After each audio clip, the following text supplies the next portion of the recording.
Well, hello everybody. This is Silver Stacker in Training, and this is another video. I'm kind of breaking my collection into segments, and today I'm going to talk about in this video the Silver Morgan and the Peace Dollars I have here.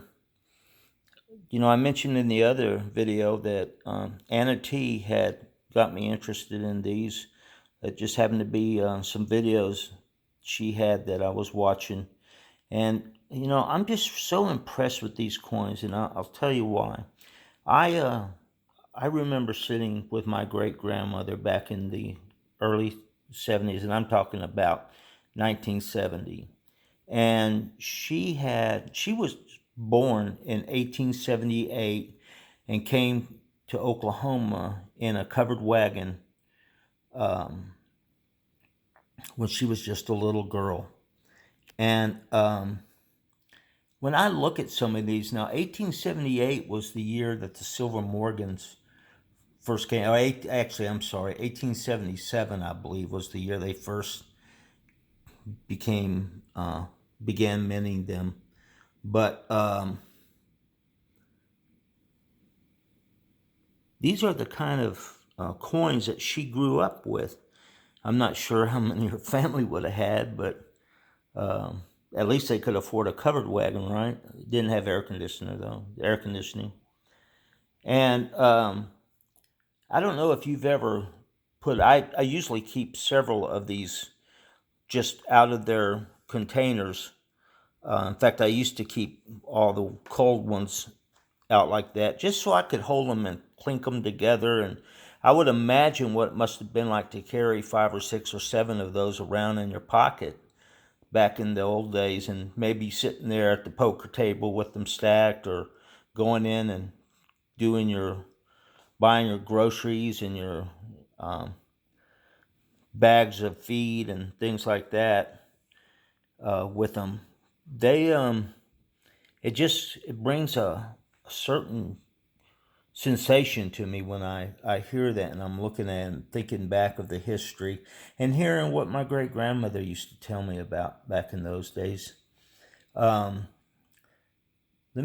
One thing I mentioned is how much I like toned coins, and you can see that I've got several in here.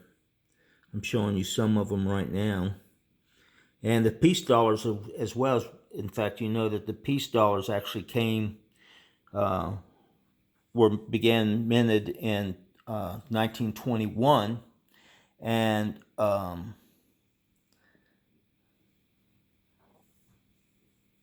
but they really didn't start advertising them or distributing them until 1922 and later. So a lot of people didn't even know that 21 existed. And if you can find one in really good condition, and I'm talking about mint state, then it's a very expensive coin. You just have to be very careful about whether or not they had been cleaned before or not. And if you think about it, you may not think they've been cleaned, but you know they may be over 100 years old, or the peace dollars might be, well, getting close to 100 years old. And somewhere back in the past, somebody cleaned them, and then they got toned again. Here's a really pretty one right here, and I was showing y'all this one earlier.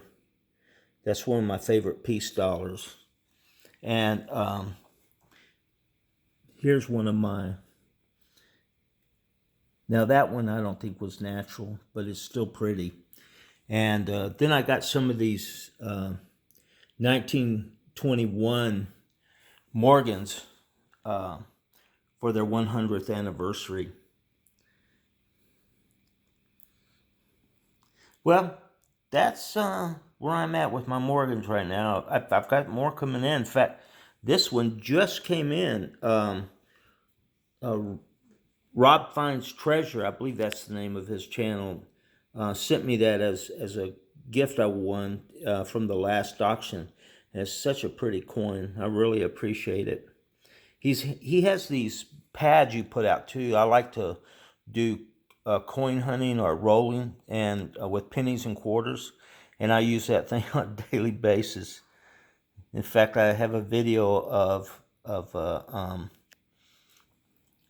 Iffy Mounds quarter, effigy quarter, and mounds, and they featured it. They didn't feature it. They showed it on live Q&A, live coin Q&A channel on YouTube last night, which was Monday night. I think today is the 7th, so it had to be the 6th. Well, anyway, I'm rattling on again, and I appreciate y'all coming by. Leave a comment, press the like button, and subscribe if you would. Y'all have a great day. Bye-bye.